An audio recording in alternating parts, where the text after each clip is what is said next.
Assalamualaikum warahmatullahi wabarakatuh.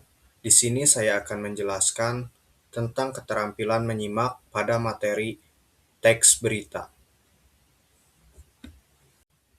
Sebelum masuk pada teks berita, kita harus mengetahui dulu tentang pengertian teks berita dan unsur-unsur dan jenis-jenis teks berita.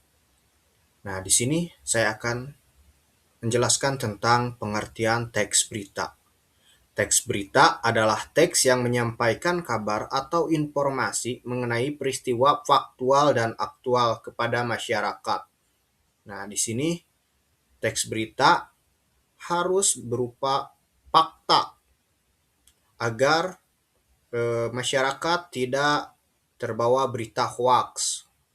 Berita hoax di sini adalah berita palsu. Jadi beri berita yang bermutu kepada masyarakat agar masyarakat percaya terhadap berita yang kita sampaikan.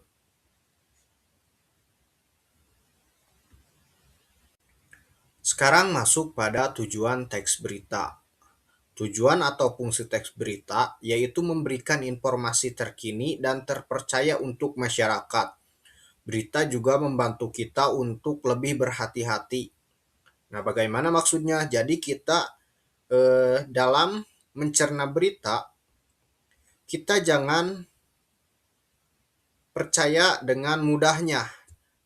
Jadi kita harus telusuri dulu apakah berita tersebut benar terjadi atau hanya berita hoax, angin yang lewat. Nah, di sini kita harus mencari sumber-sumber lain agar kita mengetahui berita itu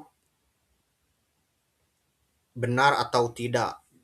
Nah, di sini tidak sedikit orang yang melebih-lebihkan dalam berita. Jadi kita juga harus tidak eh, kemakan berita-berita hoax. Jadi kita harus menelusuri dengan baik. Lalu di sini ada unsur-unsur teks berita. Unsur-unsur teks berita ada 6 macam yang kita kenal sebagai 5W1H, yaitu apa, di mana, kapan, siapa, mengapa, dan bagaimana. Biar lebih gampang, kamu bisa menyingkatnya menjadi adik Simba.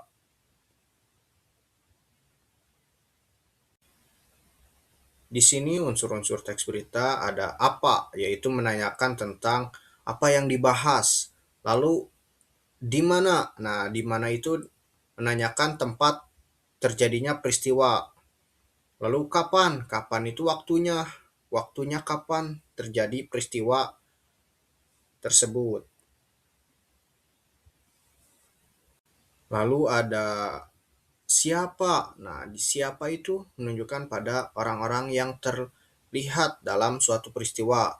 Lalu mengapa itu menanyakan mengapa peristiwa itu atau alasannya terjadi peristiwa itu. Lalu bagaimana? Bagaimana di sini bisa kronologis atau kondisi yang dialami oleh peristiwa. Pada struktur teks berita ada 3, yaitu kepala berita, tubuh berita, dan ekor berita. Kepala berita adalah bagian awal yang memuat banyak informasi penting, yaitu apa, di mana, kapan, dan siapa. Kepala berita disebut juga sebagai lite, teras berita atau orientasi. Jadi nggak usah bingung. Bisa dikatakan orientasi kepala berita itu. Lalu ada tubuh berita, yaitu berisi penjelasan mengenai informasi yang disampaikan pada bagian kepala berita. Pada bagian tubuh berita terdapat jawaban atas pertanyaan mengapa dan bagaimana peristiwa itu terjadi. Struktur ini memuat latar belakang, penyebab, hingga upaya yang dilakukan pihak terkait untuk menyelesaikan peristiwa itu. Lalu ekor berita, bagian ini mencantumkan informasi yang bersifat tambahan. Jika ekor berita dihilangkan, maka tidak terpengaruh terhadap pokok berita. Mengapa demikian? Sebab keenam unsur berita sudah dijelaskan dengan lengkap di bagian kepala berita dan tubuh berita. Dalam kaidah kebahasaan teks berita ada 5, yaitu yang pertama bahasa baku. Nah, bahasa baku di sini yaitu yang ada di KBBI. Lalu yang kedua yaitu kata kerja mental. Kata kerja mental kata yang menerangkan tanggapan, perasaan, pemikiran. Lalu yang ketiga yaitu konjungsi temporal, yaitu kata penghubung yang menandai keterangan waktu. Dan yang keempat yaitu konjungsi penerang, kata yang menerangkan pernyataan sebelumnya. Nah, lalu ada kalimat langsung. Kalimat langsung di sini jadi narasumbernya langsung diberitakan. Jadi ucapan narasumber tidak dilebih-lebihkan atau dikurang-kurangi sesuai yang dikatakan narasumber. Nah, itu adalah kalimat langsung. Jenis-jenis teks berita. Yang pertama yaitu berita langsung atau straight news. Berita langsung adalah jenis berita yang biasanya ditulis secara to the point, lugas dan ringkas. Berita langsung berisi informasi terkini atau faktual, terhangat dan menarik. Jenis berita langsung biasanya bisa ditemui di halaman depan koran atau surat kabar. Atau jika dalam televisi ada dalam live.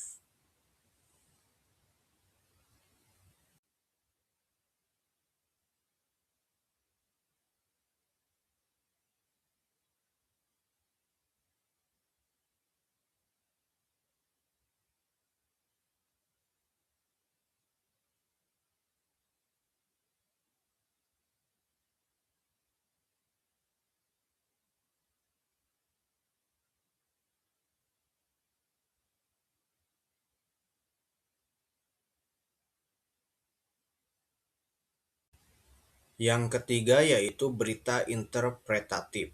Berita interpretatif adalah berita yang dikembangkan melalui pendapat atau penilaian wartawan berdasarkan fakta yang ada. Penambahan ini biasa berupa informasi latar belakang, wawancara dari berbagai sumber, serta menambah data-data terkait. Hal ini bertujuan agar berita menjadi lebih utuh, detail, dan lengkap. Lalu yang keempat yaitu berita mendalam atau depth news. Adalah berita yang dikembangkan berdasarkan pendalaman dari suatu peristiwa. Unsur berita yang ditekankan pada jenis ini adalah mengapa atau why, bagaimana atau how, dan what atau apa. Dan yang kelima yaitu berita investigasi. Berita investigasi adalah berita yang dikembangkan berdasarkan penyelidikan atau penelitian dari berbagai sumber yang ada. Dalam proses menyusun berita ini, penulis atau wartawan menjadi watchdog dan melakukan penyelidikan untuk mencari kebenaran atau fakta yang tersembunyi.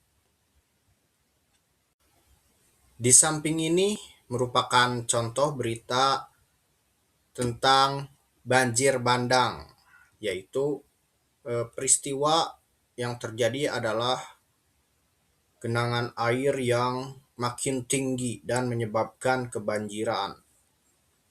Nah, kita bisa analisis dari berita ini apakah berita ini akurat atau tidak. Jadi kita tidak hanya mencari harus tidak satu sumber. Bentuk-bentuk berita juga banyak, bisa dalam bentuk visual yaitu melalui televisi atau media sosial, Instagram, Facebook, atau TikTok. Dan bisa juga YouTube Dan contoh yang ini adalah merupakan contoh berita poster atau ya poster. Alhamdulillah, sekian yang dapat saya sampaikan. Mohon maaf apabila ada kesalahan, kurang dan lebihnya dimaafkan. Tutup saja dengan doa. Rabbana atina fid dunya hasanah wa fil akhirati hasanah wa qina azabannar. Wassalamualaikum warahmatullahi wabarakatuh.